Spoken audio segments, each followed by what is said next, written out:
get high.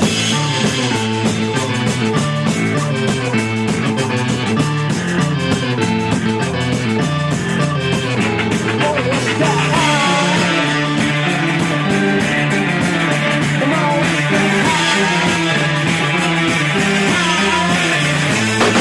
high. Please tell me the story behind the album title, Tonight, Franz Ferdinand. When we finally had finished the record and we were putting together a track listing, Paul said, "Hey, look, all the songs are set at night time," and we were like, "Oh yeah," and then we thought, what a good idea it would be to call it Tonight, because it's quite an exciting title, and yeah, it's definitely a nighttime record, like Alex said in the last time there. It was nighttime the whole time we were recording, except no sunlight, so it felt like nighttime, and maybe that's why it felt like the songs are about nighttime, and it's called Tonight.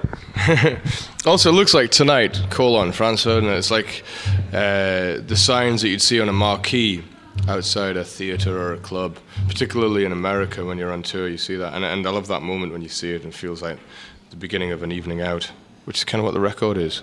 And what's the story behind the third song with the wonderful title, No, You Girls Never Know?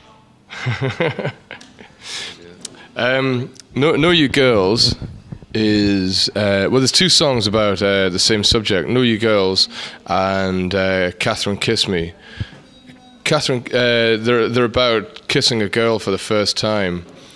And No You Girls is told or sung more like an anecdote. And if I'm telling Bob a story or one of my friends a story, one of my other friends a story, I'll exaggerate it. I'll become the hero, and everything will be a little bit more exciting. And that's kind of how that song is. It's an anecdote. Things are a little bit better and a little bit sexier than they might actually have been. Whereas Catherine Kiss Me is a song where you're telling the same story and being very honest and remembering how it was a little awkward and maybe not quite as satisfying as you'd hoped it would be. But No You Girls, it's also about how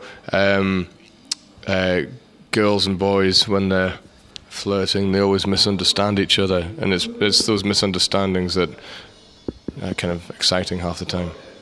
I also heard a skeleton is playing an important role on the new album. You, Bob, had a special experience with that, right? I don't really know, to be honest. There was a skeleton that was in the studio that Alex and Nick picked up at an auction, and then it features, we used some of the bones for percussion features about a second on the record. It kind of creeps me out a little bit, if that's special. Yeah, in fact, you were the only one who wouldn't play it, weren't you? Yeah, that's right.